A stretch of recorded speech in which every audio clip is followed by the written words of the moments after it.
Bangladesh diploma student nurses union ও midwifery nurse সহ সকল ভাই বোনরা যখন আজকে রাজপথে আছে, ঠিক তখনই দেখা গেছেন ফ্যাসিবাদের মতন আবারও আমাদের দেশে আমাদের নার্স ভাই বোনদের উপর হামলা করা হয়েছে, পুলিশে হামলা করা হয়েছে। আমি একটু জ্ঞাপন করছি, এটা আমাদের নার্সিং কাউন্সিলের রেজিস্ট্রার সালমা খাতুন, যাকে সংস্কারের মাধ্যমে এই দেশে তার চেয়ারে বসানো হয়েছিল, অথচ সে আমার ছাত্রছাত্রী ভাই বোনদের উপর আজকে হামলা করেছে।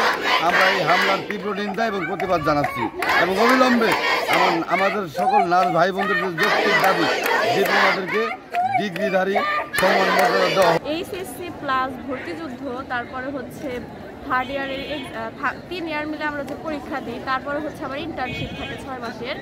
এই সব মিলে হচ্ছে আবার আমাদের এইচএসসি সমমানে একটা সার্টিফিকেট দেওয়া হয়, যার কারণে আমরা এখানে মানববন্ধনের জন্য আসছি, যেন আমাদের এই এইচএসসি সমমান না দিয়ে সেটা ডিগ্রি সমমান করা হয়।